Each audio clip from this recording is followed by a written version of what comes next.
இன்றைக்கு நாம் யோபின் புஸ்தகத்தை திறக்க போகிறோம். யோபின் புஸ்தகம் அருமையான ஒரு புஸ்தகம்.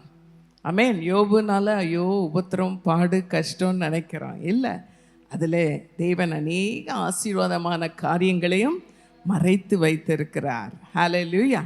இன்றைக்கு நான் பேசக்கூடிய இந்த செய்திக்கு ஒரு தலைப்பு, ரெட்டிப்பான ஆசீர்வாதங்கள்.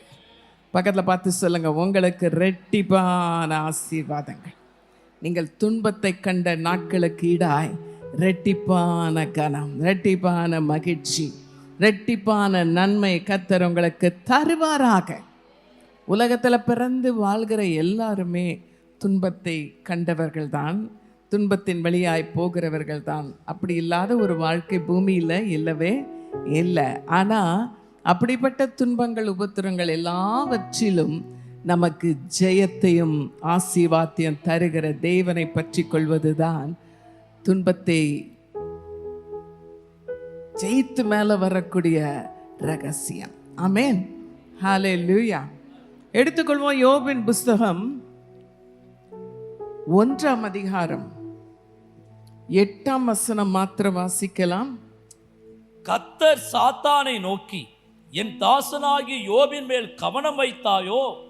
உத்தமனும் சன்மார்க்கனும் தேவனுக்கு பயந்து பொல்லாப்புக்கு விலகுகிறவனுமாகிய அவனைப் போல பூமியில் ஒருவனும் இல்லை என்றார். இது ஒரு முறை மாத்திரம் அல்ல, 2ஆம் அதிகாரம் 3ஆம் வசனத்தையும் வாசிக்க கேட்போம். அப்பொழுது கர்த்தர் சாத்தானை நோக்கி, நீ என் தாசனாகிய யோபின் மேல் கவனம் வைத்தாயோ? உத்தமனும் சன்மார்க்கனும் தேவனுக்கு பயந்து பொல்லாப்புக்கு விலகுகிறவனுமான மனுஷனாகிய அவனைப் போல பூமியில் ஒருவனும் இல்லை. முகாந்தரம் இல்லாமல் அவனை நிர்மூலமாக்கும்படி நீ என்னை ஏவின போதிலும் அவன் இன்னும் தன் உத்தமத்திலே உறுதியாய் நிற்கிறான் என்றார். ஆமென் சொல்வோம். ஆமென். ஹல்லேலூயா. பரலோக தேவன் பூமியில வாழ்ற ஒரு மனுஷனை குறித்து கொடுத்த ஒரு மேன்மையான சாட்சி தான் இந்த வசனங்கள். ஆமென். ஆண்டவர் யாரை பார்த்து சாட்சியாய் சொல்றாரு? சாத்தாங்கிட்ட சொல்றார், ஹே, நீ என்ன நினைச்சிட்ட என் மகனை? அவன் சாதாரணமானவன் அல்ல. அவன் எப்படிப்பட்டவன்? உத்தமன், சன்மார்க்கன், தேவனுக்கு பயந்து பொல்லாப்புக்கு விலகுகிறவன். ஆமென். பக்கத்தில் பார்த்து சொல்லுங்க, அந்த மாதிரி சாட்சி நம்மை பற்றி சொல்லப்பட வேண்டும். ஆமென். 2வது முறை சொல்றாரு, அவனை தொந்தரவு பண்ண சொல்லி நீ என்னை ஏவின பொழுதும் அவன் இன்னும் தன் உத்தமத்திலே உறுதியாய் நிற்கிறான். பக்கத்தில் பார்த்து சொல்லுங்க, பூமியில வாழ்ற வாழ்க்கை ஏதோ சும்மா காலத்தை போக்கல்ல, அவருக்காக உத்தமமாய் வாழ. ஆமென். தேவனுக்கு பயந்து வாழ, தூய்மையான நேர்மையான ஒரு வாழ்வு வாழ, பொல்லாப்புக்கு விலகி வாழ தேவன் நம்மை பிரித்தெடுத்து வைத்திருக்கிறார். ஆமென் சொல்வோமா? ஹல்லேலூயா. ரெட்டிப்பான ஆசீர்வாதங்களை பெற்றுக்கொண்டவன் தான் யோபு. ஆமென். ரெட்டிப்பான நன்மைகளை பெற்றுக்கொண்டான். யோபின் வாழ்க்கையை 3 பிரிவாக, யோபு புஸ்தகமே பெரிய புஸ்தகம். என்னுடைய டிவோஷன்லேயும் நான் யோபுவை பற்றி தான் வாசித்து கொண்டிருந்தேன். நான் வேதத்தை வாசிக்கும் பொழுது பழைய ஏற்பாட்டில் வாசிப்பேன், புதிய ஏற்பாட்டிலையும் வாசிப்பேன், தீர்க்கதரிசன புஸ்தகத்திலையும் வாசிப்பேன், சரித்திர புஸ்தகத்தையும் வாசிப்பேன், எபிஸ்டல்ஸ் நிருபங்களை வாசிப்பேன், அப்புறம் ரெவலேஷன் வெளிப்படுத்தின சுவிசேஷத்தையும் வாசிப்பேன். எல்லாருக்குமே பக்கத்தில் பார்த்து சொல்லுங்க, ஒரு வருஷத்துக்கு ஒரு முறையாவது வேதத்தை முழுமையாக வாசித்து முடிக்கிற பழக்கத்தை எல்லாருமே கை கொள்ள வேண்டும். சில பேர் ஆண்டவரை அதிகம் நேசிப்பவர்கள், வேதத்தை விரும்புகிறவர்கள் 2 முறை முடிக்கிறாங்க. பக்கத்தில் பார்த்து சொல்லுங்க, ஒரு முறையாவது முடிக்கணும். இல்லைன்னா விசுவாசி என்பதற்கு அர்த்தமே இல்லை. விசுவாசி என்பதற்கு அர்த்தமே இல்லை. ஆமென். ஹல்லேலூயா. ஆலயத்தில் வந்து தான் சில பேர் திருப்புனா, இங்கே யோவானில் எடுனா ஆதியாமத்தில் தேடிட்டு இருப்பாங்க. அவங்க ஒரு வசனத்தை கண்டுபிடிக்க அரை மணி நேரம் தேடுன்னு புரட்டுவாங்க. ஏன்? வீட்டில் வாசிக்கிற பழக்கம் இருந்தால் தான் இங்கே வசனம் அங்கங்கே நமக்கு எங்கே இருக்குன்னு தெரியும். ஆமென். பக்கத்தில் பார்த்து சொல்லுங்க, இந்த வசனம் தாங்க நமக்கு இந்த என்னாலும் சோறு போடும், என்னாலும் வாழ வைக்கும், என்னால நம்மை காக்கும், நம்ம நித்திய பாதையிலே நடத்தும். ஆமென். ஹல்லேலூயா. ஓகே, இங்கே யோபு பற்றி நல்ல சாட்சி ஆண்டவர் கொடுக்கிறார். யார் இந்த யோபு? யோபு ஒரு சாதாரண மனிதன் அல்ல. 3ஆம் வசனம் அவனுடைய வாழ்க்கை எப்படிப்பட்டது வேணா 1-3 வரை வாசிக்க கேட்போமா? ஊட்ஸ் தேசத்திலே யோபு என்னும் பேர் கொண்ட ஒரு மனுஷன் இருந்தான். அந்த மனுஷன் உத்தமனும் சன்மார்க்கனும் தேவனுக்கு பயந்து பொல்லாப்புக்கு விலகுகிறவனுமா இருந்தான். அவனுக்கு 7 குமாரரும் 3 குமாரத்திகளும் பிறந்தார்கள். அவனுக்கு 7000 ஆடுகளும் 3000 ஒட்டகங்களும் 500 ஏர்மாடுகளும் 500 கழுதைகளும் ஆகிய மிருக ஜீவன்கள் இருந்ததும் அன்றி திரளான பணிவிடைக்காரரும் இருந்தார்கள். அதனால் அந்த மனுஷன் கிழக்கத்தி புத்திரர் எல்லாரிலும் பெரியவனா இருந்தான். போதும், எவ்வளவு பெரிய விளக்கம் பாருங்க. ஆமென். அவன் ஒரு சிறந்த குடும்ப மனிதன் கூட. அவனுக்கு எத்தனை பிள்ளைங்கன்னு வாசித்தோம்? 7 குமார் 10 குமார். சுருக்கமா சொல்லுங்க. 10 பிள்ளைங்க. எவ்வளவு பிள்ளைங்க? 10. 3 daughters, 7 sons. நல்ல நிறைவான வாழ்க்கை. அது மாத்திரம் இல்ல, அவனுக்கு இருந்த சொத்தை விவரிக்கிறாங்க. இன்னைக்கு இருக்கிற மில்லியனர்ஸை விட அவன் ரொம்ப ஐஸ்வர்யவானாய் வாழ்ந்தவன். இன்னைக்கு இருக்கிற அம்பானியை விட, பில்கேட்ஸை விட அவன் இன்னும் நல்ல ஐஸ்வர்யமுள்ளவனாய் கிழக்கத்தி புத்திரர் எல்லாரிலும் அவன் பெரியவனாய் இருந்தான். எவ்வளோ பெரிய ஐஸ்வர்யவான், பெரிய பிரபலமான கோடீஸ்வரன். ஆனா அவன் யாருங்க? தேவ பிள்ளை. எல்லாம் சொல்லுங்க, தேவ பிள்ளை. ஆமென். நீதிமானுக்கு உலகத்துல துன்பங்கள் வருமா? நல்லவர்கள் கஷ்டப்படுவார்களா? நான் முடிக்கிறதுக்கெல்லாம் எல்லாம் வரும். ஆமாம், எஸ்ன்றீங்க. கரெக்டாக தான் சொல்லியிருக்கீங்க. பக்கத்தில் பார்த்து சொல்லுங்க, சரியா சொல்லியிருக்கிறீங்க. நீதிமானுக்கும் துன்பங்கள் நேரிடும். மனிதனாய் பிறந்த எல்லாருமே வாழ்க்கையில சவால்கள், போராட்டங்கள், பிரச்சனைகளை சந்திக்கத்தான் நேரிடும். ஆனால் பிரச்சனைகள், போராட்டங்கள் சந்திக்கும் பொழுது நாம் யார் என்று விளங்க பண்ணுகிறோம். ஹல்லேலூயா. மற்றவர்கள் அதிலேயே முழுகி மாண்டு போவார்கள். ஆனால் தேவ பிள்ளைகளோ அவைகளை மேற்கொண்டு முன்பை இருந்ததை விட ஜெயமாய் வெளியிலே வருவார்கள். ஹல்லேலூயா. இங்கே யோபு நல்ல ஒரு ஐஸ்வர்யவான். ஆனால் வாழ்க்கையில முதன்மையான இடத்தை தெய்வத்துக்கு வைத்திருந்தான். தேவனுக்கு பயந்தவன். 10 பிள்ளைகள், நல்ல ஒற்றுமையான பிள்ளைகள், அடிக்கடி ஒன்றா சேர்ந்து சாப்பிட்ற பிள்ளைகள், விருந்து சாப்பிட்ற பிள்ளைகள். யோபு நினைப்பா அந்த பிள்ளைங்கள்லாம் ஒன்றா சேர்ந்து ஜாலியாக சாப்பிட்டு நல்ல ஜாலியாக இருந்தாங்க. ஏதோ அரட்டை அடிச்சிருப்பாங்க, ஏதோ தேவனுக்கு பிரியமில்லாத காரியம் செய்து விட்டார்களோ, சொல்லிவிட்டார்களோ என்று பயந்து அவர்களுக்காக திறப்பில் நின்று அவன் பலி செலுத்துவானான். 5ஆம் வசனத்துல சொல்லுகிறது, அவன் பலி செலுத்தி அந்த பிள்ளைகளுக்காக தேவ சமூகத்துல மன்றாடுவானாம். ஒரு நல்ல தகப்பன் அவன். ஹல்லேலூயா. எல்லாமே அவன் வாழ்க்கையில பர்ஃபெக்டா இருந்தது, எல்லாம் நல்லா இருந்தது. ஆனா ஒருத்தனுக்கு பிடிக்கவே இல்லை. அவன் வாழ்க்கையை பார்த்தான். யாரவன்? சாத்தான். ஆமா, கரெக்டா சொன்னீங்க. அவன் தேவ சமூகத்துல அவனை குறை சொல்லவே போய் நிற்கிறான். ஆண்டவருக்கு புரிஞ்சுது, நீ யார் மேல கண்ணு வச்சிருக்க தெரியும், ஆனா அவனை தொட்டு பாரு, அவனை ஆசைக்க முடியாதுன்னு சவால் விடுற அளவுக்கு அவன் பேரிலே தேவன் நம்பிக்கையை வைத்திருந்தான். அந்த அளவுக்கு அவன் தேவன் மேலே உத்தமமாய் இருந்தான். ஆமென். என் பிள்ளைய நீ எந்த பக்கம் தட்டினாலும் அவன் ஆசைக்கப்பட மாட்டான் என்ற ஒரு சாட்சியை தேவன் யோபை குறித்து சொன்னார். பக்கத்துல பார்த்து சொல்லுங்க, உங்களை பற்றி அப்படி சொல்ல முடியுமா? 2 பேர் திட்டாங்க, 2 பேர் பேசினாங்கன்னா இந்த பக்கமே தலை வைக்க மாட்டேன், இந்த பக்கமே பார்க்க மாட்டேன் என்று எத்தனை பேர் ஆண்டவரை விட்டு எல்லாரையும் கோச்சிக்கிட்டு தூரம் போயிடுறோம். அப்படி அல்ல யோபு. இப்படிப்பட்ட மனிதனுக்கு ஆண்டவர் சாத்தானுக்கே பர்மிஷன் கொடுத்தார். நீ என்னன்னா அவனை பண்ணிக்கோ, அவன் என்னை விட்டு தூர போக மாட்டான், அவனை நீ அசைக்க முடியாதுன்னு. ஒரே நாளில் எல்லாவற்றையும் இழக்கக்கூடிய ஒரு சூழ்நிலை அவனுக்கு நேரிட்டது. சாத்தான் அப்படி செய்தான். ஒரே நாளில் பிள்ளைகளெல்லாம் மரித்து போய்விட்டார்கள். அவனுக்கு இருந்த ஆஸ்திகள், அவனுக்கு இருந்த எல்லா சொத்துக்கள் எல்லாமே அழிக்கப்பட்டது, எல்லாமே பிடுங்கப்பட்டது. எல்லாம் போன பிறகும் அவன் வாயில வந்தது என்ன தெரியுமா? கர்த்தர் கொடுத்தார், கர்த்தர் எடுத்தார், அவர் நாமத்துக்கு ஸ்தோத்திரம் என்றார். ஆமென் சொல்லுங்க. என்ன ஒரு மனப்பான்மை, என்ன ஒரு விசுவாசம். ஆமென். நமக்கெல்லாம் எல்லாம் இருந்தா தான் தோத்திரம் வருது. ஏதாவது எடுத்துட்டாங்கன்னா நமக்கு என்ன வரல?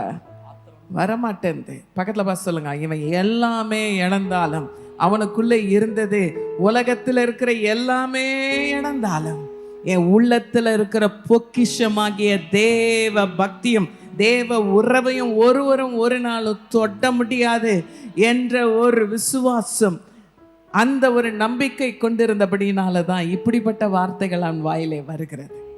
ஒரு பாடல் சொல்லும், you can take the whole world but give me Jesus.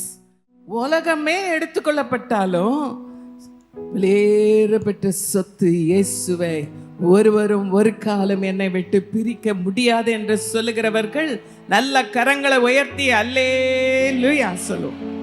ஹalleluya. யோபின் வாழ்க்கையில பல சோதனைகள். சொல்லணும்னா ஆண்டவரே அனுமதி கொடுத்து ஒரு பரீட்சை, ஒரு டெஸ்ட் அனுமதிக்கிறார். உலகத்தையா, சொத்துக்களையா, இல்ல மற்றதை அவன் அதிகம் நேசிக்கிறானா, என்ன நேசிக்கிறானா என்பதை அறிந்து கொள்ள அனுமதியே கொடுத்துட்டார். ஆண்டவருக்கு நல்லா தெரியும் இவன் என்னதான் நேசிக்கிறான், இவன் என்னுடைய உள்ளம் என் பேர்ல தான் ஒட்டிக்கிட்டு இருக்கு என்பதை நன்றாக அறிந்து ஆண்டவர் தைரியமா அந்த டெஸ்ட்டுக்கு அவனை விடுவிக்கிறார். இன்னைக்கு நம்முடைய வாழ்க்கையில சில நேரங்களில் டெஸ்ட் வரும். பக்கத்தில் பார்த்து சொல்லுங்க, பரீட்சைகள் வரும். நிறைய பேருக்கு பரீட்சைனால பிடிக்க மாட்டேங்குது. பரீட்சைகள் வரும். அந்த பரீட்சை நேரத்தில் தான் நம்ம யார் என்பதை என்ன செய்கிறோம்? விளங்க பண்ணுகிறோம். Amen. Every test brings a testimony என்று ஆங்கிலத்தில் சொல்லுவார்கள். ஒவ்வொரு பரீட்சையும் நமக்கு சாட்சியாய் மாறுகிறது. ஹalleluya. இன்னொன்று சோதனை. வாழ்க்கையில் என்ன வருதுங்க? சோதனை. அதை கொண்டு வருதும் சோதனைக்காரன் தான். அவன் பேர் என்ன? பிசாசு. இயேசுவின் இடத்துலையும் கூட சோதனைக்காரன் பல காரியங்களை சோதித்தான். ஆனா அவரை யாரும் என்ன செய்ய முடியல? அசைக்க முடியல. சோதனைக்காரன் பசியா இருக்கிற நேரத்துல ஆகாரத்தை காமிச்சு, நீ இந்த கல்லுகளை எல்லாம் அப்பமா மாத்தி சாப்பிடு என்று அவரை டெம்ப் பண்றான். பக்கத்துல பார்த்து சொல்லுங்க, சோதனை வேற, அப்புறம் பரீட்சை வேற, இன்னொன்று இருக்கு. ஆண்டவர் சில பேரை தண்டிக்கிறார். என்ன செய்யறாரு? தண்டிக்கிறார். தண்டிக்கிறது, இந்த பனிஷ்மெண்ட் எப்போ வரும்னா தப்பு செய்யும் போது. எல்லாம் என்ன சொல்லுங்க? தப்பு செய்யும் போது. எல்லாத்தையும் போட்டு குழப்பக்கூடாது. தப்பு செஞ்சு தண்டனை வாங்கும்போது ஐயோ ஆண்டவர் என்ன சோதிக்கிறாரு, பரீட்சை வைக்கிறாருன்னு ஏமாந்து புரட்டக்கூடாது. ஆமென். ஆனால் இங்கே யோபுக்கு பரீட்சை என்ன வந்ததுங்க? பரீட்சை. அந்த பரீட்சை தேவனே உனக்கு அனுமதிக்கிறார். சில நேரத்தில் நல்லவர்கள் கஷ்டப்படுவார்கள், நல்லவர்கள் காரணம் இல்லாமல் துன்பப்படுவார்கள், நல்லவர்களை சில பேர் காரணமில்லாமல் குற்றப்படுத்துவார்கள். ஆனால் அப்படிப்பட்டவர்களுக்கு தேவன் அரணாய் இருந்து அவர்களை காக்க, ரட்சிக்க, அவருடைய உத்தமத்தை விளங்க பண்ண அவர் உண்மையுள்ள தேவனாய் இருக்கிறார். ஹalleluya. நீதிமானுக்கு வரும் துன்பங்கள் அநேகமாய் இருக்கும், கர்த்தர் அவைகள் எல்லாவற்றினின்றும் அவனை விடுவிப்பார் என்று சங்கீதக்காரன் சொல்லுகிறார். சங்கீதம் 34:19 சொல்லப்பட்டிருக்கிறது. இந்த யோபுக்கு வந்த உபத்திரங்கள் ஒன்னல்ல ரெண்டல்ல, எல்லா ரீதியிலும் உபத்திரம். அவனுக்கு பிள்ளைகள் பறிக்கப்பட்டார்கள், சொத்துக்கள் எல்லாம் ஒரே நாளிலே எல்லாமே பறிக்கப்பட்டது, வீடு இழந்தான், எல்லாவற்றையும் இழந்தான். கடைசியில் அவன் சரீரம் கூட பாதிக்கப்படுகிறது. அவன் சரீரத்தை தொடக்கூட சாத்தான் உத்தரவு கேட்டுக்கொண்டு சரீரத்தை தொடுகிறான். அவனுடைய தோலெல்லாம் அவனுக்கு வியாதி கண்டது, அவன் தோலெல்லாம் அவனுக்கு வேதனை.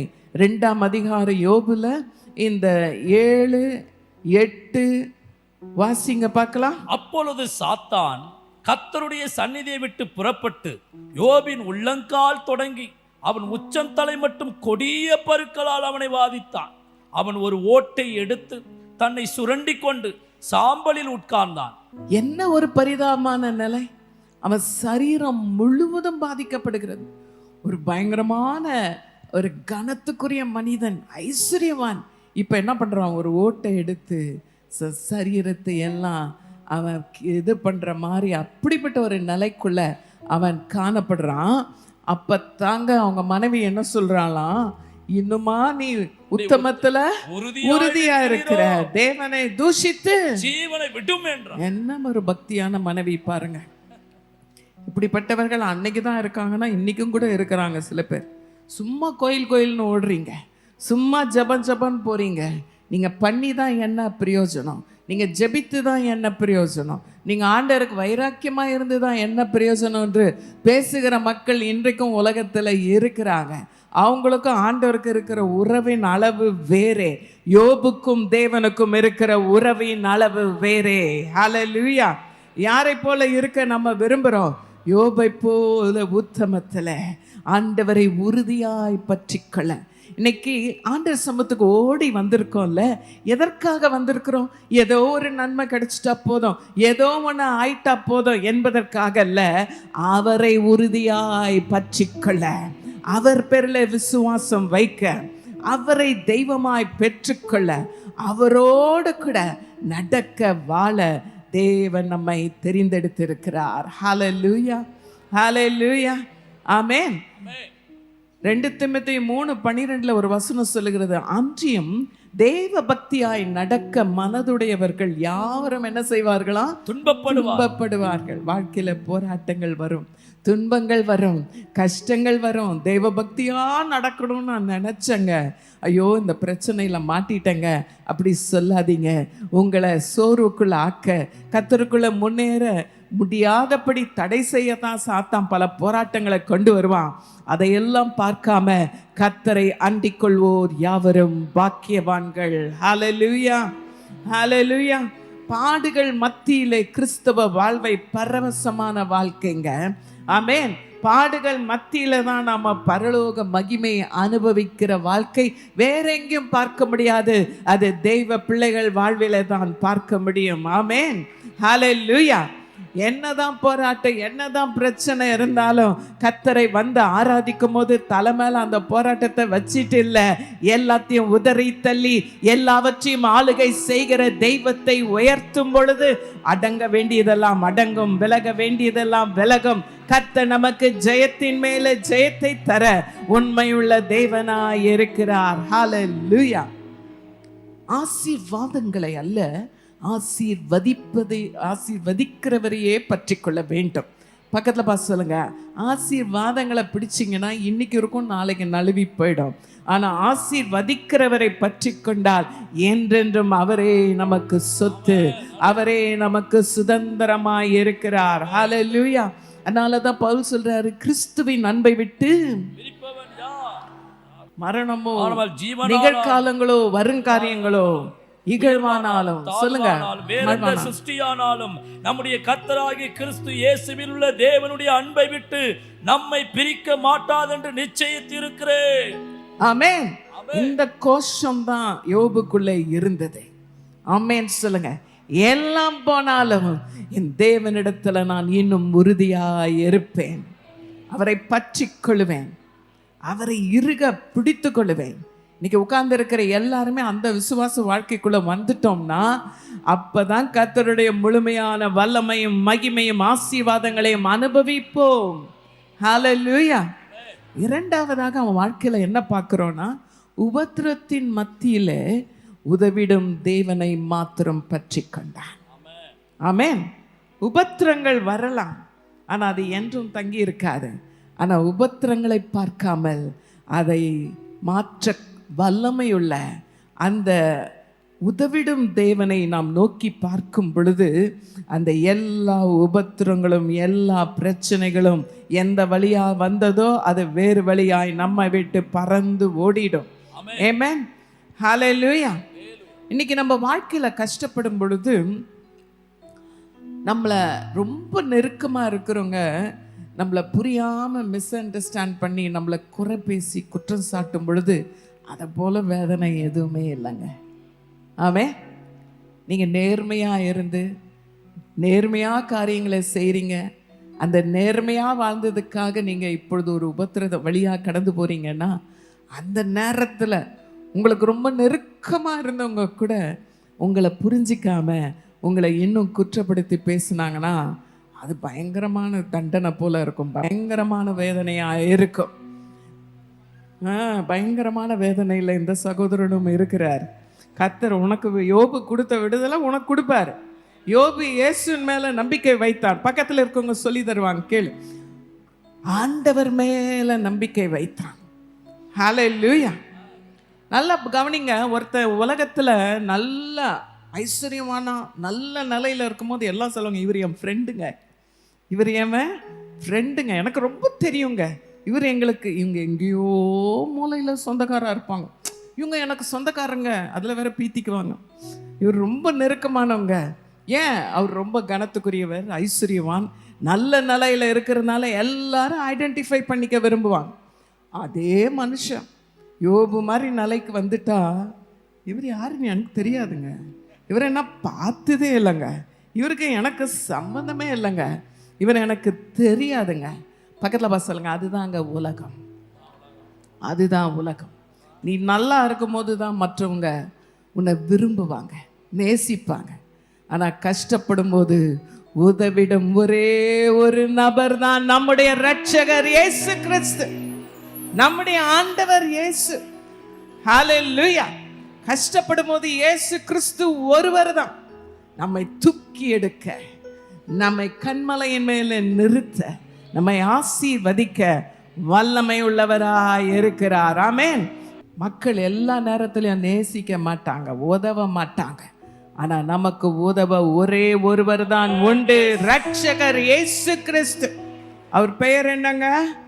இயேசு கிறிஸ்து. அவரை மாத்திரம்தான் யோபு பிடித்து கொண்டான். அவனுக்கு நெருக்கமான சிநேகிதர்கள் வந்து ரொம்ப அலப்பி பேசுறாங்க. எலிகு ஒருத்தன் பேரு, பில்தாத் ஒருத்தன் பேரு என்னமோ எலிபாஸ் ஒருத்தன். அவங்க எல்லாம் இவனை பற்றி ஒரே வேதாங்க. நீ இப்படி இருந்திருக்கணும், நீ அப்படி இருந்திருக்கணும், நீ இப்படி செஞ்சிருக்கணும், அப்படி செஞ்சிருக்கணும், நீ போன வழி சரியில்லை, நீ நினைச்சது சரியில்லை, நீ பண்ணது சரியில்லைன்னு ஒரே வேதாந்தம். ஆனா இவன் போற பாதை ஒருவருக்கு மாத்திரம்தான் தெரியும். ஹல்லேலூயா. அப்படி உபத்திரம் ஒரு பக்கம், மக்களெல்லாம் அவனை மதித்தவங்கெல்லாம் போய் யாரும் மதிக்கலை. அவன் வாழ்க்கையில் பல பாடுகள். அப்படிப்பட்ட சூழ்நிலையில் அவன் கண்கள் எந்த மனிதனையும் பார்க்கல, சூழ்நிலையை பார்க்கல. அவன் இப்பொழுது தைரியமா சொல்றான். யோபு 19:25 27 வாசிக்கலாம். என் மீட்பர் உயிரோடு இருக்கிறார் என்றும், ஆமென், அவர் கடைசி நாளில் பூமியின் மேல் நிற்பார் என்றும் நான் அறிந்திருக்கிறேன். ஆமென். இந்த என் தோல் முதலானவைகள் அழுகி போன பின்பு நான் என் மாம்சத்தில் இருந்து தேவனை பார்ப்பேன், அவரை நானே பார்ப்பேன், அந்நிய கண்கள் அல்ல, என் கண்களை அவரை காணும். இந்த வாஞ்சையால் என் உள்ளும் திரியங்கள் எனக்குள் சோர்ந்து போகிறது. ஆமென். நல்ல ஒரு கைத்தட்டு கொடுங்க. யோபின் விசுவாசம் போற்றப்படத்தக்கது. இந்த வார்த்தைகளை வாசிக்கும் பொழுதே நம்முடைய ஆவி உயிர்ப்பிக்கப்படுகிறது. எப்பேற்பட்ட போராட்டங்கள், பிரச்சனைகள் வழியாய் நாம் கடந்து போனாலும் நாம் மறக்க முடியாத ஒரு வார்த்தை, ஆணித்தரமாய் இதயத்திலே பதித்து கொள்ள வேண்டிய வார்த்தை, என் மீட்பர் உயிரோடு இருக்கிறார். ஹல்லேலூயா. எல்லாவற்றையும் ஆளுகை செய்கிறவர், எல்லாவற்றையும் கரத்தில் வைத்திருப்பவர், காரியங்களை மாற்றி அமைப்பவர். ஆமென். மனுஷனுக்கு சுவாசத்தை தந்தவர், எல்லாம் வல்லமை உள்ள என் தெய்வம் உயிரோடு இருக்கிறார். ஹல்லேலூயா. அவன் சொல்றான், இந்த தோல் முதலானவைகள் அழிந்து போனால், அப்படின்னா நான் இம்மைக்காக அவரை பின்பற்றலைங்க, எல்லாமே அழிந்து போனாலும் அவரை நான் பார்ப்பேன், அந்நிய கண்கள் அல்ல, என் கண்களே அவரை காணும் என்று சொல்லுகிறான். இந்த விசுவாசம் எல்லாருக்குள்ள இறங்கணும். கரங்களை தட்டி ஆண்டவருக்கு நன்றி சொல்லுங்க. அந்த விசுவாசம் எனக்குள்ள வரட்டும் ஆண்டவர். ஹல்லேலூயா. ஆணித்தரமான விசுவாச கோஷம் இது. ஆமென். இந்த வார்த்தை அவன் முழங்கும் போது பரலோகமே கம்பீரித்திருக்கும். ஆண்டவர் ஒரு புன் சிரிப்பு சிரித்திருப்பார் என்று நான் விசுவாசிக்கிறேன். இதுதான் என் பிள்ளைன்னு சொல்லியிருப்பார். இவன் என் மகன் அல்ல என்று பெருமை பாராட்டி இருப்பார். ஹல்லேலூயா. அப்படிப்பட்ட விசுவாச வாழ்க்கை. பக்கத்துல பார்த்து சொல்லுங்க, எந்த சூழ்நிலையிலும் என் ஆண்டவரை விட்டு கொடுக்க மாட்டேன், என் விசுவாசத்தை விட்டு கொடுக்க மாட்டேன். ஏதோ வயிற்று பிழைப்புக்காக நான் இயேசுவை பின்பற்ற வரல, நித்தியத்திற்காக அவரை பின்பற்ற வந்திருக்கிறேன். சொல்றேங்க எல்லாம் கரங்களை உயர்த்தி ஆமென். ஹல்லேலூயா. யோபு 13:15 யோபு சொல்றான், அவர் என்னை கொன்று போட்டாலும் அவர் மேல் நம்பிக்கையாய் இருப்பேன், ஆனால் என் வழிகள் அவருக்கு முன்பதாக ரூபகாரம் பண்ணுவேன். நான் எதற்காக அவரை பின்பற்றுகிறேன் என்பதை நிரூபிப்பேன். இன்னொரு இடத்துல 23 அதிகாரத்துல 10-12 யோபு சொல்ற, ஆனாலும் நான் போகும் வழியை அவர் அறிவார், அவர் என்னை சோதித்த பின் நான் இன்னும் பொன்னாக விளங்குவேன். அவனுக்குள்ள அந்த ரகசியம், எவ்வளவு சோதனை வந்தாலும் இன்னும் நான் நல்லா பலத்தின் மேல பலன், இன்னும் மகிமையின் மேல மகிமை, இன்னும் பரிசுத்தத்தின் மேல பரிசுத்தம், இன்னும் சுத்த பொன்னாய் நான் விளங்குவேன் என்ற விசுவாசத்தை கொண்டவன் யோபு. ஆமென் சொல்வோமா? ஹல்லேலூயா. மரத்தை தூக்கி தண்ணிக்குள்ள போட்டா, நெருப்புக்குள்ள போட்டா அது என்னமாயிடும்? சாம்பல் ஆயிடும். ஆனா ஒரு பொண்ணை தூக்கி நெருப்புக்குள்ள போட்டா முன்பை இருந்ததை விட இன்னும் பளிச்சிட்டு அது இன்னும் கூடுதலான மதிப்போடு தான் வெளியில வர்றோம். பக்கத்துல பார்த்து சொல்லுங்க, ஆண்டவர் என்னை பொன்னாக விளங்க பண்ணுகிறார். ஹல்லேலூயா. நம்முடைய விசுவாசம் மரத்தை போல அல்ல, புல்லை போல அல்ல, திடமான அழியாத பொன்னை போல விசுவாசத்தை கத்த நமக்குள்ளே தந்தமைக்காக ஆண்டவருக்கு நல்ல நன்றி சொல்லுங்க. ஹல்லேலூயா. என்ன ஒரு விசுவாசம்! அவர் என்னை கொன்று போட்டாலும், இந்த உயிர் இருக்கிற வரைக்கும் தானே, ஆனா அந்த உயிர் போனாலும் என் வாழ்க்கை யாருக்கு சொந்தம்? இயேசுவுக்கு சொந்தம்.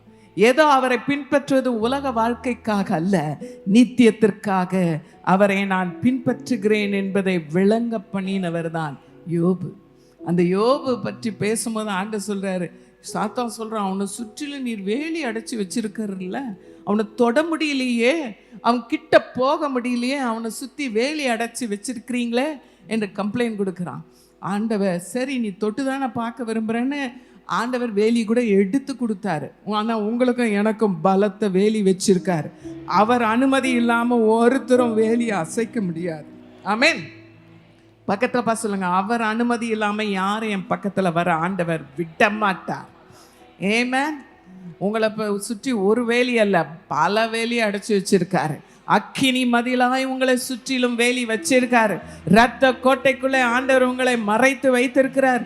தூதர்கள் உங்களை சுற்றிலும் வேலியை போல நல்ல பட்டயத்தோடு உங்க வீட்டை சுற்றிலும் நிற்கிறாங்க. உங்க வீடு மாளிகையோ அல்ல சாதாரண வீடோ, எப்படிப்பட்ட வீடோ அது பொருட்டல்ல. உங்க வீட்டை சுற்றி நிற்கிறாங்க பாருங்க, அவங்களுக்கு தான் தெரியும் நீங்க எவ்வளவு கனத்துக்குரிய ஆளு, நீங்க யாருக்கு சொந்தக்காரர். ஆமென். ஹல்லேலூயா. எத்தனை பேருக்கு அந்த விசுவாசத்தோட இருக்கிறீங்க? ஆண்டவர் எனக்கு எத்தனை பாதுகாப்பை, எத்தனை எனக்கு ஆண்டவர் அற்புதமாய் நடத்துகிறார். எவ்வளவு போராட்டம், எவ்வளவு பிரச்சனைகள், எது எதிரிட்டு வந்தாலும் வந்தது வந்த மாதிரி போயிட்டே இருக்கும். அதை பற்றி கவலைப்படாதீங்க சிஸ்டர், அதை பற்றி ஒன்றும் நினைக்காதீங்க. வந்தது போயிடும். ஆனால் உங்களை ஆண்டவர் முன்பு இருந்ததை விட இன்னும் பல மடங்கு உயர்த்தி வைப்பார், ஆசீர்வதிப்பார். ஹல்லேலூயா. அடுத்தபடியா யோபின் வாழ்க்கையில நாம் பார்க்கும் பொழுது, உண்மையில் மாறாத தேவன், உண்மை என்று சொல்லுவதற்கு பொருத்தமான ஒரே ஒரு தெய்வம் இயேசு. நானே வழி, சத்தியம், ஜீவன் என்று சொன்னவர். அவர் இவனுக்கு இரட்டிப்பான ஆசீர்வாதங்களை கொடுத்து மகிழ செய்தார். ஹல்லேலூயா. இரட்டிப்பான ஆசீர்வாதம். ஆமென். யாருமே யோபை போல அந்த பூமியில கஷ்டப்பட்டிருக்க மாட்டாங்க. அவ்வளோ பயங்கரமான பாடுகள், அவ்வளோ கஷ்டங்கள், அவ்வளோ உபத்திரங்கள் மத்தியில் ஃப்ரெண்ட்ஸ் எல்லாம் கைவிட்டாங்க. எல்லாருக்கும் முன்பாக நீசனை போல உதறி தள்ளப்பட்டான். எப்பேற்பட்ட நிலையில் அவன் இருந்தாலும் தெய்வத்தை உறுதியாய் பற்றி கொண்டபடியினால ஆண்டவர் அவனுக்கு துணை நின்றார். ஆமென். ஹல்லேலூயா. ரொம்ப நேரம் அந்த சாப்டர்ஸை நீங்கள் வாசித்தீங்கன்னா யோபு புத்தகத்தில் அவன் ஃப்ரெண்ட்ஸ் எல்லாம் சும்மா அலப்பிட்டே இருப்பாங்க. எத்தனை அதிகாரம் அவங்க அலப்புவாங்க தெரியுமா? 18ஆம் அதிகாரத்தில் பார்த்தீங்கன்னா பேசுவாங்க, இன்னும் 20ஆம் அதிகாரத்தில் பேசுவாங்க, நிறைய அதிகாரங்கள் ஃப்ரெண்ட்ஸ் பேசிக்கிட்டே இருப்பாங்க. பார்த்தார் ஆண்டவர், என்ன பேசுறீங்க நீங்க அப்படின்ட்டு. ஆண்டவர் சட்டுன்னு 38ஆம் அதிகாரத்தில், அப்பொழுது கர்த்தர் பெருங்காற்றிலிருந்து யோபுக்கு உத்தரவாதமாக என்று சொல்லப்படுகிறது. வைராக்கியமாக எழும்பினார் ஆண்டவர். பக்கத்தை சொல்லுங்க, பேசுறவங்க ரொம்ப நாள் பேசிட்டு இருப்பாங்க நினைச்சீங்களா? என் தேவன் அதை வேடிக்கையா பார்த்துக்கிட்டு இருப்பாரு. எழும்பி நிற்பார் பாருங்க, வைராக்கிய வாஞ்சையாய் உனக்காய் எனக்காய். அவர் எழும்பி நின்னா ஒருவரும் ஆள் முன்னாடி நிற்க முடியாது. ஆமென். இன்னைக்கு யாருக்காவது இங்க உட்கார்ந்துட்டு இருக்கிறவங்க உங்களுக்கு விரோதமா பேசுற ஆட்கள் யாராவது இருந்தா, யோபு மாதிரி தைரியமா நீங்க இந்த இடத்துல உட்கார்ந்து கர்த்தரை துதிச்சிட்டே இருங்க. என் மீட்பர் உயிரோடு இருக்கிறார், எனக்கு ஒருவர் வழக்காடுகிறவர் உண்டு, ஆமென், எனக்கு ஒருவர் குரல் கொடுக்கிற தெய்வம் உண்டு என்று நல்ல ஆண்டவரை துதிச்சிட்டே இருங்க. யோபை போல திடீர்னு எழும்பினார் பாருங்க. அந்த 3 பேருடைய ஃப்ரெண்ட்ஸு அலப்பி அலப்பி பேசிட்டு இருந்தானே, அவன் வாயெல்லாம் ஒரேடியா அடிச்சு விட்டார் ஆண்டவர். பக்கத்தில் பார்த்து சொல்லுங்க, நாம ஒன்றும் செய்ய வேண்டாம், நமக்கு எதிரிட்டு பேசுறவங்கள ஆண்டவர் பார்த்து கொள்வார். சொல்லுங்க, அவர் பார்த்து கொள்வார். யார் வாயை அடைக்கணுமோ அவர் நிரந்தரமா அடைச்சு போடுவார். ஆண்டவர் எனக்காக குரல் கொடுப்பார், எனக்காக அவர் யுத்தம் பண்ணுவார், தம்முடைய வைராக்கியத்தை வெளிப்படுத்துவார். ஆமென், ஹல்லேலூயா. யோபு ஆண்டவர் பேச பேச, ஆண்டவர் பேசுறது ரொம்ப இன்ட்ரெஸ்டிங்காக இருக்கும். வீட்டில் போய் பாருங்க. இதை சிருஷ்டிக்கும் போது நீ பார்த்துருக்கிறியா? இந்த ஜீவராசி பற்றி உனக்கு ஏதாவது தெரியுமா? காட்டில் வாழ்கிற அந்த காண்டாமிருகத்தை பற்றி தெரியுமா? அது தெரியுமா? எல்லாம் விளக்கிட்டே வருவார். எல்லாம் விளக்கிட்டு வந்து பேசிட்டு இருக்கும் பொழுது யோபு அழகா சொல்லுவான். 42ஆம் அதிகாரத்தில் 2ஆம் வசனம், தேவரீர் சகலத்தையும் செய்ய வல்லவர், நீ செய்ய நினைத்தது தடைப்படாது என்பதை அறிந்திருக்கிறேன். அப்பா, இந்த உலகத்தையே என்ன அற்புதமா சிருஷ்டித்த தெய்வம் நீ. எல்லாவற்றையும் நுணுக்கமாய் விளக்கமாய் எல்லாவற்றையும் இவ்வளவு அழகா சிருஷ்டித்தவர். மனுஷனுடைய வாழ்வில் எவ்வளவு அக்கறை காண்பிக்கிறவர். தேவரீர், நீர் ஒருவர் தான் சகலவற்றையும் செய்ய. நீ நினைத்தது எதுவுமே தடைப்படாது. சொல்லுங்க, நீ நினைத்தது எதுவுமே. பக்கத்துல பார்த்து சொல்லுங்க, உங்க வாழ்க்கை அவர் கையில பத்திரமாய் இருக்கு. அவர் அறியாமல் ஒருவரும் உங்களுக்கு எதிரிட்டு வர முடியாது, உங்களை மேற்கொள்ள முடியாது, உங்களை எந்த விதத்திலும் பாதிக்காது. கர்த்தர் உங்களுக்கு துணை நிற்கிறார். இன்னொரு இடத்துல சொல்றாரு, எனக்கு குறித்ததை அவர் நிச்சயம் நிறைவேற்றுவார். ஏற்ற வேளை வரும், எனக்கு குறித்தவைகள் எல்லாம் அழகா என் தேவன் நிறைவேற்றி முடிப்பார் என்று சொல்லுகிறார். ஹல்லேலூயா. எனக்கு யோபின் வாழ்க்கையை வாசித்து கொண்டிருக்கும் போது கடைசி அதிகாரம் ரொம்ப பிடிச்சது. ஆண்டவர் பாருங்க, ரொம்ப அழகா நமக்காக வைராக்கியத்தை வெளிப்படுத்துவார். நீங்க அவருக்காக உத்தமமா நின்று பாருங்க, நீங்க வேற ஒண்ணுமே செய்ய வேண்டாம். அவர் உங்களுக்காக நின்று வைராக்கியத்தை எல்லாருக்கும் முன்பா வெளிப்படுத்தி காண்பிப்பார். ஆமென். அந்த 3 பேரையும் பார்த்து சொல்றாரு ஆண்டவர். அவங்க 3 பேருக்கும் ஆண்டவர் 7ஆம் வசனம் 42ஆம் அதிகாரம் வாசிங்க. கர்த்தர் இந்த வார்த்தைகளை யோபோட பேசின பின் கர்த்தர் தேமானியனான எலிப்பாசை நோக்கி, உன்மேலும் உன் 2 சிநேகிதர் மேலும் எனக்கு கோபம் மூளுகிறது. என் தாசனாகி யோபு பேசினது போல் நீங்கள் என்னை குறித்து நிதானமாய் பேசவில்லை. ஆதலால் நீங்கள் 7 காளைகளையும் 7 ஆட்டுக்கடாக்களையும் தெரிந்து கொண்டு என் தாசனாகிய யோபினிடத்தில் போய் உங்களுக்காக சர்வாங்க தகன பலிகளை இடுங்கள். என் தாசனாகிய யோபு உங்களுக்காக வேண்டுதல் செய்வான். நான் அவன் முகத்தை பார்த்து உங்களை உங்கள் புத்தீனத்துக்கு தக்கதாக நடத்தாதிருப்பேன். என் தாசனாகிய யோபு பேசினது போல் நீங்கள் என்னை குறித்து நிதானமாய் பேசவில்லை என்றார். வாவ், சூப்பர் வார்த்தைகள். நல்ல கைத்தட்டு கொடுத்து நம்ம ஆண்டவர் காண்பிக்கிற அன்புக்கும் நேசத்திற்கும் அளவே இல்லை. வாசிக்கும் போது அவ்வளவு இன்பமா இருக்குல்ல ஆண்டவர் காண்பிக்கிற வைராக்கியம். பக்கத்துல பாசுங்க, அப்படிப்பட்ட தெய்வத்தை தான் நீங்கள் பற்றி கொண்டு இருக்கிறீர்கள். அப்படிப்பட்ட தெய்வத்தின் பிள்ளைகளாய் தான் நாம் வாழ்ந்து கொண்டு இருக்கிறோம். ஆமென். என்ன பேச்சு பேசுனீங்க நீங்க அப்படின்னு ஒரு மிரட்டுறார். யாரை பார்த்து? எலிப்பாஸ். யோபின் சிநேகிதர்களை பார்த்து, அவர் பாவம் அப்பாவி, அவர் ஒரு பாவமும் செய்யல, ஒரு தப்பும் பண்ணல, அவர் இன்னசென்ட்டா ஆண்டவர் அனுமதிச்சதுனால இத்தனை பாடுகள். ஆனா இவெல்லாம் போட்டு வேதாந்தம் பேசி அவரை போட்டு வாங்குன்னு வாங்கிட்டு இருக்கான். வந்துச்சு அவருக்கு எழும்பிட்டு கோபம் மூழுகிறதுன்னு சொல்றாரு. எனக்கு கோபம் சரியான கோபம் மூழுகிறது, விட்டப்பார் என்ன பண்ணிடுறன்ற மாதிரி கோபம் மூழுகிறதுன்னு சொல்றார். என்ன பேச்சு பேசுறீங்க? பக்கத்துல பார்த்து சொல்லுங்க, நமக்குன்னு அப்படி வைராக்கியம் காட்ட ஒருவர் இருக்கிறார். ஹல்லேலூயா. அதுல என்ன சொல்லிட்டாருன்னா, போய் எடுத்துட்டு வாங்கடா, போய் காளைகளையும் இந்த பலிக்கு வேண்டியதெல்லாம் எடுத்துட்டு வாங்க, என் மகன் யோபு இத பலி செலுத்தி அவன் முகத்தை பார்த்து தான் உங்களுக்கு நான் என்ன பண்ணுவேன், இரக்கத்தை காண்பித்து உங்களுக்கு அந்த தண்டனையை கொஞ்சம் குறைச்சி தரேன். அவன் முகத்தை பார்த்து அவன் உங்களுக்காக வேண்டுதல் செய்வான். அவன் முகத்து நிமித்தம், அவன் தயவு நிமித்தம் நான் உங்களுக்கு இரக்கம் காண்பிப்பேன் என்ற அளவுக்கு கர்த்தர் யோபை அவன் சிநேகிதர்களுக்கு முன்பதாக கனப்படுத்தி நிறுத்தினார்.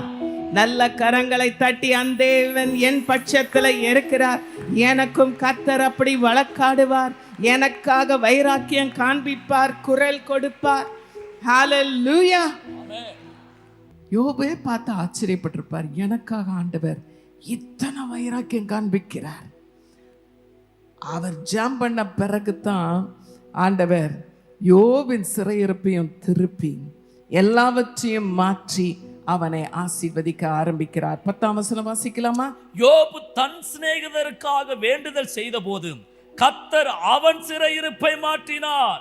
யோபுவுக்கு முன் இருந்த எல்லாவற்றை பார்க்கிலும் இரண்டத்தனையாய் கர்த்தர் அவனுக்கு தந்தருளினார். ஹல்லேலூயா. 12ஆம் வசனம், கர்த்தர் யோபின் முன்னிலைமையை பார்க்கிலும் அவன் பின்னிலைமையை ஆசீர்வதித்தார். 14,000 ஆடுகளும் 6,000 ஒட்டகங்களும் 1000 ஏர்களும் 1000 கழுதைகளும் அவனுக்கு உண்டாயின. 7 குமாரரும் 3 குமாரத்திகளும் அவனுக்கு பிறந்தார்கள். போதும். ஆமென். ஹல்லேலூயா. என்ன சொல்லணும்னா, உபத்திரப்படுறதுக்கு முன்ன மில்லியனரா இருந்தாரு, இப்போ உபத்திரப்பட்ட பிறகு பில்லியனரா, கொஞ்சம் கூடுதல்ல, பில்லியனரா மாறிட்டார். பக்கத்துல பார்த்து சொல்லுங்க, முன்னிலைமையை காட்டிலும் பின்னிலைமை உயர்ந்து விட்டது. இரட்டத்தனையான ஆசீர்வாதம். நான் உபத்திரப்பட்டது நல்லதுன்னு சங்கீதக்காரர் சொல்றாரு. அதனால உங்களுடைய பிரமாணங்களை எல்லாம் ஆளும் நல்ல மெச்சூர்டா மாறிடுறாங்க. இன்னும் நல்லா அவங்க கனத்துக்குரிய பாத்திரமாய் கர்த்தர் மாற்றி அமைக்கிறார். அப்படின்னா என்ன பாஸ்டமா, எங்களை உபத்திரத்தின் வழியா போக வைக்கிறதுக்காக இந்த பிரசங்கமா? இல்லை இல்லை, அதற்காக அல்ல. யாராவது அந்த வழியாய் கடந்து போய் கொண்டிருந்தீங்கன்னா, இன்றைக்கு கர்த்தர் யோபின் தேவன் உங்களுடைய தேவன் என்பதை நினைப்பூட்டவே கர்த்தர் இந்த வார்த்தைகளை நமக்கு கொடுத்து கொண்டிருக்கிறார். என் தேவன் ஒருவருக்கும் கடனாளி அல்ல. ஒவ்வொருவரையும் ஆண்டவர் உள்ளங்கையிலே மறைத்து வைத்து, நீ எப்பொழுதும் எனக்கு முன்பாக இருக்கிறாய், நான் உன்னை விட்டு விலகுவதில்லை, உன்னை கைவிடுவதில்லை, நான் உன் தேவன், நான் உனக்காக வழக்காடுவேன், செவி கொடுப்பேன், வைராக்கியத்தை காண்பிப்பேன், உன்னை ஆசீர்வதிப்பேன், முன்பு இருந்ததை விட இன்னும் உன்னை உயர்த்தி வைத்து உன்னை ஆயிரங்களுக்கு ஆசீர்வாதமாக மாற்றுவேன் என்று வாக்களிக்கும் தெய்வத்தை பற்றி கொண்டிருக்கிற தேவ ஜனமே, நம்முடைய தேவனுக்கு நல்ல கரங்களை தட்டி, நான் ஆராதிக்கிற இயேசு நல்லவர், வல்லவர், உண்மையுள்ளவர், மாறாதவர், நித்தியமானவர், அவரை நம்புகிற யாவரும் பாக்கியவான்கள், அவரை பற்றி கொண்ட யாவரும் பாக்கியவான்கள், அவரை தெய்வமாய் கொண்ட ஜனம் பாக்கியம் உள்ளது. சொல்லுங்க, இந்த தெய்வத்தை விட்டு வேறொரு வாழ்க்கை எனக்கு இல்லைங்க, திரும்பி பார்க்கிற வேலை எனக்கு இல்லைங்க. அவரை பிடிச்ச பிடி கடைசி மட்டும் அவரை நான் பிடித்து கொள்ளுவேன். இந்த தேவன் என்றென்றும் உள்ள சதா காலங்களிலும் நம்முடைய தேவன். அவர் மரண பரியந்தம் என்னை நடத்த வல்லவர். கர்த்தருடைய வார்த்தை சொல்லுகிறது, இம்மைக்காக அவரை நாம் பற்றி கொண்டு இருப்போம் என்றால் எல்லாரை விட பரிதபிக்க கூடியவர்களாய் இருப்போம். பக்கத்துல பார்த்து சொல்லுங்க, என் பக்தி, என் விசுவாசம் இம்மைக்குரியது அல்லங்க, அது நித்தியத்துக்குரிய அந்த பக்தியும் விசுவாசத்தையும் நான் பெற்றிருக்கிறேன். ஹல்லேலூயா. அப்படி சொல்லுகிறவர்கள் நல்ல கரங்களை உயர்த்தி அல்லேலூயா, அல்லேலூயா. நான் உங்களுக்கு கொடுக்கிற வார்த்தை இந்த காலவேளையில யாரெல்லாம் என்னென்ன சிறையிருப்புல இருக்கிறீங்களோ, யோபின் சிறையிருப்பை மாற்றினவர் நம்முடைய சிறையிருப்பையும் இந்த காலவேளையில மாற்றி தர உண்மையுள்ளவராய் இருக்கிறார். கிறிஸ்தவத்துல மாத்திரம் தாங்க இப்படிப்பட்ட வார்த்தைகள். உங்களை ஒருத்தர் ஒரு கண்ணத்துல அறைந்தா இன்னொரு கண்ணத்தை காண்பீங்க. ஏமாந்து உங்க கிறிஸ்தவங்கன்னு உலகம் நினைக்குது. இல்லை இல்லை இல்லை, இந்த இன்னொரு கண்ணத்தை காண்பித்து கொடுக்குறான் பாருங்க, அவன்தான் உள்ளத்திலே தைரியம் உள்ளவன், பெரியவன், பலத்தவன் என்பதை வெளிப்படுத்த இயேசு இப்படிப்பட்ட சத்தியங்களை கற்றுக் கொடுத்ததுனால்தான் தேசத்தின் தலைவர் மகாத்மா காந்தியே இதை பின்பற்ற ஆரம்பித்தார். ஆமென். சொல்லுங்க, இயேசுவை போல வாழதான் தேவன் நம்மை இந்த பூமியில வச்சிருக்கார். ஹல்லேலூயா. மற்றவர்கள் நம்மளை ஏசினாலும் பேசினாலும் நம்மளை இகழ்ந்தாலும் நம்மளை தவறாய் நடத்தினாலும் கவலைப்படாதீங்க. ஆண்டவர் சொல்றார், உன்னை தொடுவோன் என் கண்மணியை தொடுகிறான். ஒருவன் உனக்கு எதிரிட்டு வந்தா அது எனக்கு எதிரிட்டு வந்த மாதிரி தான். நான் உன் சத்துருக்களுக்கு சத்ருவாய் இருப்பேன் என்று ஆண்டவர் வைராக்கியம் காண்பிக்கிறவர். நான் யோபை பற்றி யோசித்து கொண்டிருந்தேன். இந்த அளவுக்கு கர்த்தர் பயங்கரமா யோபை ஆசீர்வதித்தார். முன்பு இருந்த நிலையை விட உன்னை பயங்கரமா உயர்த்தி வைத்தார். அது மாத்திரமா, சரீரத்திலும் அவனுக்கு இருந்த எல்லா பலவீனங்களையும் மாற்றி, வேதம் சொல்லுகிறது, யோபு நெடுநாள் இருந்து பூரண வயதுள்ளவனா ஹெல்த்தி லைஃபை வாழ்ந்து அவன் லாங் லைஃப் வாழ கர்த்தர் அவனை சகல விதத்திலும் ஆசீர்வதித்தார். பக்கத்துல சொல்லுங்க, அவர் உன் ஆத்துமாவை காப்பார், உன் சரீரத்துக்குரிய எல்லா காரியங்களையும் பார்த்து கொள்ளுவார். அவர் உனக்குரிய எல்லா தேவைகளையும் சந்திக்க வல்லவர். சரீரத்தில் இருக்கிற வியாதிகள், பலவீனங்கள், அடிகள், நோய்கள், டாக்டர் என்ன சொல்லி இருந்தாலும் எல்லாவற்றையும் மாற்றி அமைத்து உனக்கு ஜீவனை குட்டி கொடுத்து உன்னை வாழ வைக்கிற வல்லமையுள்ள தெய்வம் தான் யோபு ஆராதித்த நம்முடைய தெய்வம் இயேசு கிறிஸ்து. கரங்களை உயர்த்தி சொல்லுங்க, என் மீட்பர் உயிரோடு இருக்கிறார். ஆமென். என் இயேசு ஜீவிக்கிறார். மரணத்தை வென்றவர், பாதாளத்தை மேற்கொண்டவர், சகலவற்றின் பேரிலே ஜெயத்தை எடுத்த என் தேவன். பக்கத்தை பார்த்து சொல்லுங்க, யோபு நெடுநாளாய் வாழ்ந்து பூரண ஆயுசுல அவன் வாழ்ந்து வாழ்க்கையை முடிக்கணும்னா அந்த தேவன் உங்களுக்கும் நல்ல சுகம், பலன், ஜீவன், ஆரோக்கியம், நல்ல எல்லா சரீரத்துக்குரிய எல்லாவற்றையும் அவர் பார்த்து கொள்ள வல்லவராயிருக்கிறார். ஹல்லேலூயா. இந்த தேவன் நமக்கு போதுமானவர், போதுமானவர். இன்றைக்கு காலவெளியில் அநேகருடைய சிறையிருப்பை இயேசு திருப்பி கொண்டே இருக்கிறார். யோபின் சிறையிருப்பை திருப்பினது போல நான் உங்களுக்கு ஒன்று சொல்லித்தர விரும்புகிறேன். உங்களை யாராவது வருத்தப்படுத்தியிருக்காங்களா? யாராவது துன்பப்படுத்தியிருக்காங்களா? கஷ்டப்படுத்தியிருக்காங்களா? இன்னைக்கு அவங்கள மன்னிங்க. சொல்லுங்க, இயேசுவின் நாமத்தினால அவர்களை மன்னிக்கிறேன், அவர்களுக்காக ஜெபிக்கிறேன். இந்த ஆள் எப்போ பார்த்தாலும் என்னை மோசமாக பேசுகிறான், இன்னைக்கு அவங்கள மன்னிச்சிருங்க. யோபை போல் அவர்களுக்காக ஜெபிங்க. கர்த்தர் அப்பொழுது உங்கள் சிறையிருப்பை திருப்பி போடுவார். உங்களை துன்பப்படுத்தினவர்களை ஆசீர்வதியுங்கள், அப்பொழுது உங்களை கர்த்தர் அவர்களுக்கு மேலே உயர்த்தி வைப்பார். இதுதாங்க தேவன் நமக்கு கற்றுக் கொடுக்கிற சத்தியங்கள், வழிகள். நாம அவங்களுக்கு அவங்க பண்ணாங்களா, ஒன்று அடி கொடுத்தானா நான் இன்னொரு அடி செம்மையா நல்லா உரைக்கிற மாதிரி கொடுப்பேன், அவன் பேர் கையை தூக்குறான், அந்த மாதிரி கொடுப்பேன்றது உலகம். ஆனா இயேசுவோ அப்படி அல்ல. ஒருத்தர் ஒரு கண்ணத்தில் அடிச்சா இன்னொரு கண்ணை காமிச்சு இன்னொரு அடி கொடுன்னு கேட்கணும். அதுதான் தெய்வம், இயேசு கற்றுக் கொடுக்கிற காரியம். ஆமென். இன்னைக்கு யாரெல்லாம் எதில் கஷ்டப்படுறீங்களோ, ஒருவேளை கோர்ட் கேஸில் அநியாயமாக உங்களுக்கு எதிரிட்டு யாராவது கேஸ் போட்டு வச்சிருக்கலாம், இல்லை அக்கத்து பக்கத்து வீட்டார் வீணா உங்களோட மோதிக்கொண்டே இருக்கலாம், இல்லை உறவினர்கள் யாராவது உங்களுடைய சொத்து உங்களுடைய இதெல்லாம் அவங்க அபகரித்து வைத்திருக்கலாம், கொடுக்க வேண்டியதை கொடுக்காமல் அநியாயமாய் உங்களை நடத்தி இருக்கலாம். எதுவாக இருந்தாலும் உபத்திரங்களின் மத்தியிலே உதவிடும் தெய்வத்தை மாத்திரம் நோக்கி பார்க்க எழும்பி நிற்போமா? எல்லாரும் எழும்பி நிற்போம். ஆண்டவரை நோக்கி பார்க்க போகிறோம். நமக்காக துணை நிற்கிறவர், நமக்காக வழக்காடுகிறவர், நமக்காக யுத்தம் செய்கிறவர், கண்ணீரை நிரந்தரமாய் துடைப்பவர், வேதனைகளை நீக்குபவர், மாறாத தேவன். இயேசுவை நோக்கி பார்ப்போமா? எல்லாருமே இயேசுவை நோக்கி பார்ப்போம்.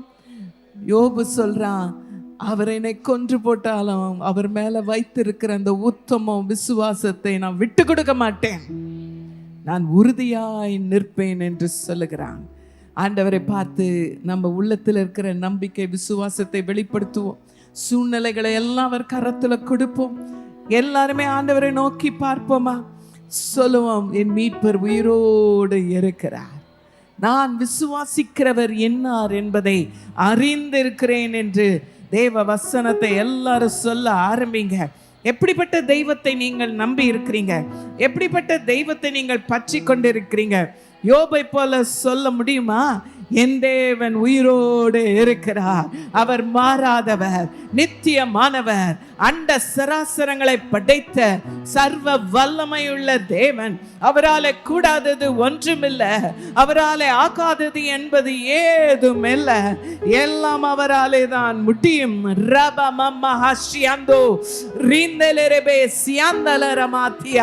இந்த காலவெளியில் அநேகருடைய சிறையிருப்பை இயேசு திருப்புகிறார்.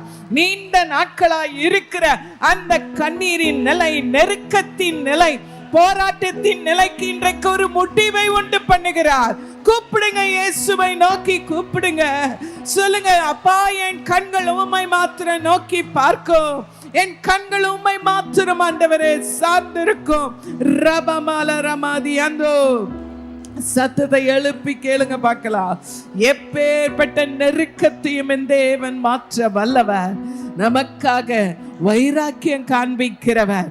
கூட பிறந்தவங்க கூட வைராக்கியம் காட்ட மாட்டாங்க, நண்பர்கள் காட்ட மாட்டாங்க, அன்புக்குரியவர்கள் பூமியில நினைக்கிறவர்கள் யாரும் உதவ மாட்டாங்க. ஆனா என் தெய்வம் மாறாத தெய்வம், உங்களுக்காக துணை நிற்கிறவர், குரல் கொடுப்பவர், தம்முடைய அன்பையும் பாசத்தையும் வைராக்கியத்தையும் வெளிப்படுத்த துடிக்கிறவர். இந்த காலவெளியில மகனே கலங்காதே, மகளே பயப்படாதே, நான் உனக்கு துணை நிற்கிறேன் என்று சொல்லுகிறார். உன் நீதியை நான் வெளிப்படுத்துவேன் என்று சொல்லுகிறார். ரபபபல ரபாதி அந்தோ ரிந்தெலெ மெஷி அந்தல ரமாசியா.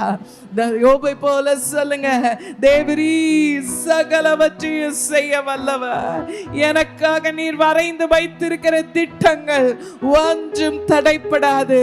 நன்மையான காரியங்கள் என்னை குறித்து நீர் எழுதி வைத்திருக்கிற உம்முடைய ஆசீர்வாத ஆண்டவரே, எல்லா திட்டங்களும் என் வாழ்விலே நிறைவேறுவதாக. நீர் அறியாமல் ஒன்றும் என் வாழ்க்கையிலே ஆண்டவரே நடக்காது, எல்லாம் உம்முடைய ஆளுகைக்குள் அடங்கி இருக்கிறது.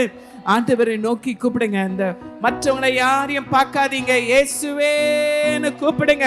இயேசுவே இயேசுவே இயேசுவே இயேசுவே. ரபபபபல ரபகல ரபஷபோ. கட்டுகளை முறிப்பவர் இயேசு, காயங்களை கட்டுபவர் இயேசு, சிறையிருப்பை மாற்றுபவர் இயேசு, வேதனைகளை நீக்குபவர் இயேசு, வழிகளை உண்டாக்கி தருபவர் இயேசு. ரன்னலரபா. யாருக்கு முன்ன தலை குனிந்தீங்களோ அவங்களுக்கு முன்ன தலையை உயர்த்தி வைப்பவர், கனத்தை தருபவர், நித்திய கனத்தை தருபவர்.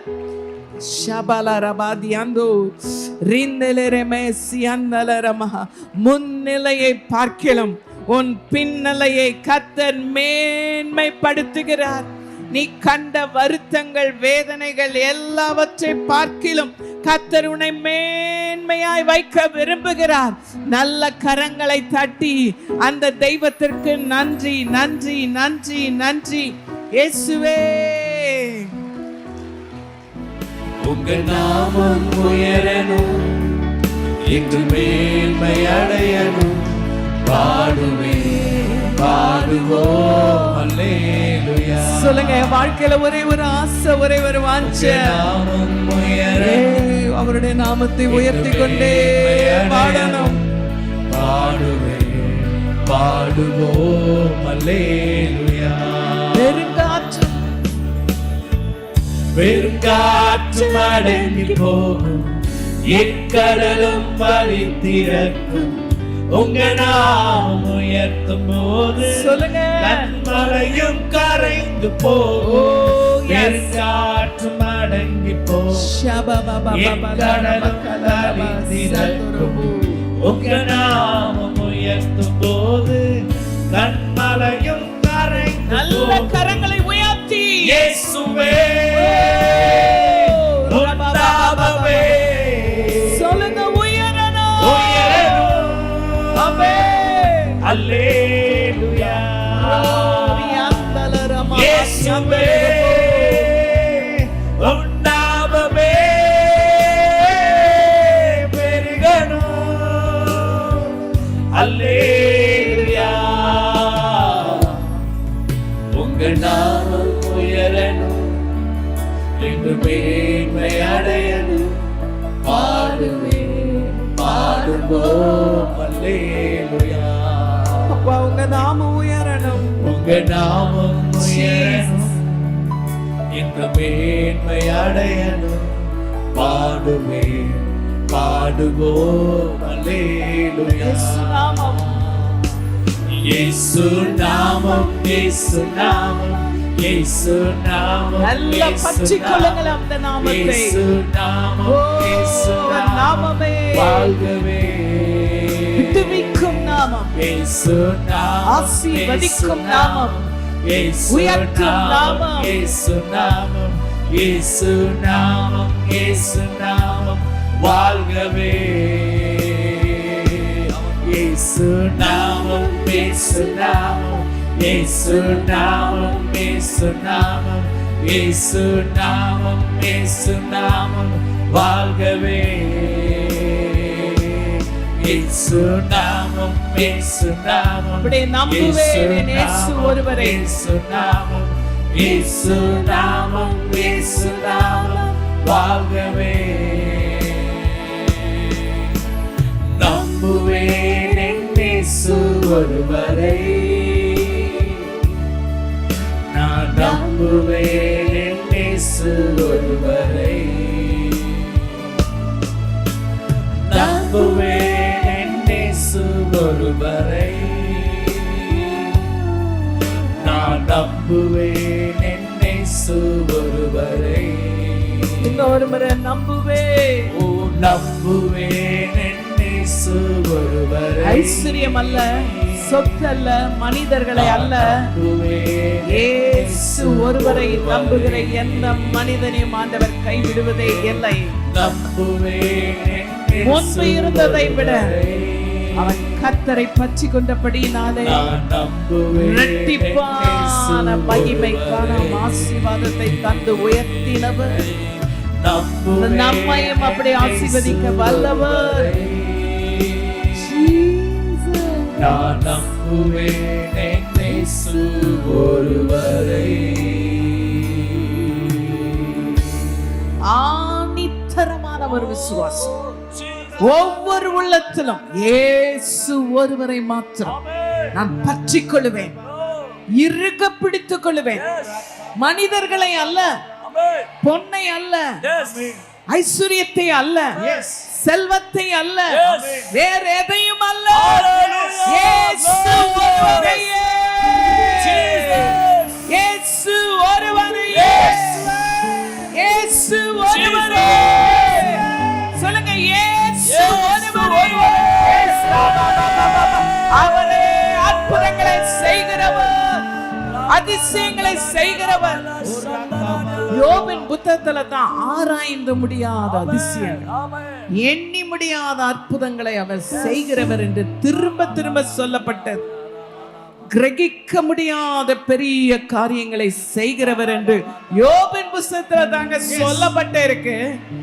சொல்லுங்க, அப்படிப்பட்ட தெய்வம் தான் நான் நம்புகிற தெய்வம். அவரை மாத்திரம் நம்புவேன். இந்த காலவெளியில் அநேகருக்கு கர்த்தர் அற்புத வாசல்களை திறக்கிறார், அற்புதங்களை செய்ய ஆரம்பித்து விட்டார். உங்கள் விசுவாச அறிக்கையின் படியே கர்த்தர் உங்களுக்காக துணை நிற்கிறார். ரப மம ஹத்தி அந்த பெற்றுகள் கர்த்தர் உங்களுக்கு உங்க சரீரங்களிலே, உங்க சூழ்நிலைகளிலே, உங்க குடும்பத்திலே உங்களுக்காக அதிசயங்கள் அற்புதங்கள் செய்து கொண்டிருக்கிறார். பெற்றுகள் உங்க நிலை முன்னே இருந்தது போல இன்னும் மேன்மையாய் உயர்த்தி உங்களை ஆசீர்வாதமாய் வைப்பதிலே உண்மையுள்ள தேவன் அவர், மாறாத தேவன் அவர், அற்புத தேவன் அவர். ஷந்தலரமாதி அந்தலரமாசியா ரிக்கமலரமஹத்யந்த ரிந்தலரமஹஷ்யா கலரவ. நம்முடைய சபைக்கு வருகிற அநேக விசுவாசிகள் வீடுகளை நாங்கள் பிரதிஷ்டை செய்ய போகும்போது நாங்கள் பிரமிக்கக்கூடிய ஒரு காரியம் என்னவென்றால், ஏழ்மை தரத்துல சபைக்குள்ள வந்திருப்பாங்க. ஆனா கர்த்தருடைய வார்த்தையை பிடித்துக் கொள்வார்கள்.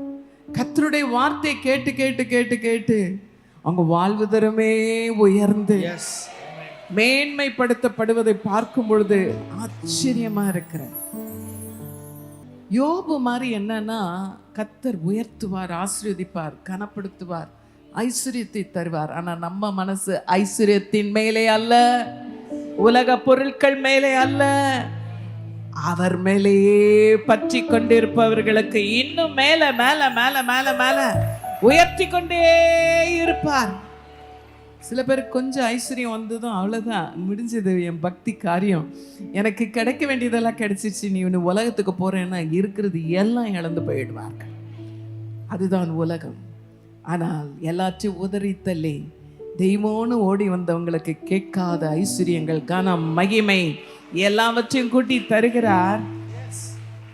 ஆனா நம்ம மனசோ அழிந்து போற அந்த பொருட்கள் மேலே அல்ல, அழியா செல்வம், சொத்து, இயேசுவையே நம்புவேன், பற்றிக்கொள்வேன் என்று சொல்பவர்களுக்கு தீராத நன்மைகள், ஆசீர்வாதங்களை வழங்கி கொண்டே இருப்பார்.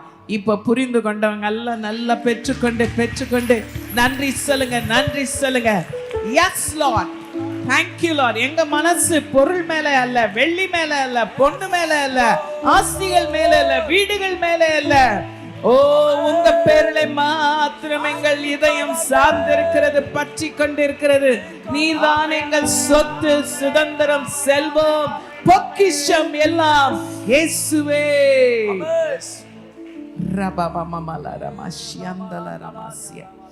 ஆண்டவரே, இந்த காலவெளியில யோபின் தேவன் எங்களுடைய தேவன். யோபின் வாழ்க்கையில அவனை குறித்த பெருமிதம் ஆண்டவரே நற்சாட்சி. நீர் எவ்வளவாய் அவனை குறித்து சந்தோஷப்பட்டீரோ அதற்கு பாத்திரவானாய் யோபு கடைசி வரைக்கும் வாழ்ந்ததை பார்க்கும் பொழுது ஆச்சரியப்படுகிறோம். அந்த யோபுக்கு நீர் துணை நின்று ஆண்டவரே முன்னிருந்த நிலையை விட அவனை மேன்மையாய் கனப்படுத்தி எல்லா ஜனங்கள் மத்தியிலே அவனை உயர்த்தி ஆசீர்வாதமாய் நிறுத்தினதை பார்க்கும் பொழுது, எந்த சூழ்நிலையிலும் எந்த நிலையிலும் உம்மை மாத்திரம் நாங்கள் தஞ்சமாய் பற்றி கொள்ளும் பொழுது எங்களை ஒருபோது நீர் கைவிட மாட்டீரப்பா. நீர் ஒருபோது எங்களை விட்டு கொடுக்க மாட்டீர். ஆண்டவரே, எல்லார் மத்தியிலும் இன்னும் எங்களை மேன்மையாய் ஆசீர்வாதமாய் வைக்க உண்மையுள்ள தேவன் நீர் ஒருவரே என்பதை விசுவாசிக்கிறோம் அப்பா. ஆண்டவரே, எங்கள் உள்ளத்துல நீங்காத அந்த நம்பிக்கை, விசுவாசம் எப்பொழுதும் உங்க பேரிலே தங்கி இருக்க எங்களை அர்ப்பணிக்கிறோம், எங்களை ஒப்பு கொடுக்கிறோம். கடைசி மட்டும் ஆண்டவரே, உத்தமத்தை மாத்திரம் என்னை விட்டு விலக்க மாட்டேன் என்ற உறுதியிலே வாழ்ந்த அந்த யோபை போல நாங்கள் ஒவ்வொருவரும் அந்த பிரதிஷ்டையோட கடந்து செல்ல எங்களை அர்ப்பணிக்கிறோம். எல்லா துதிகன மகிமை உமக்கே, இயேசுவின் இன்ப நாமத்தில் வேண்டுகிறோம் பிதாவே, ஆமென். நல்ல இயேசப்பாவுக்கு ஒரு கரவலி.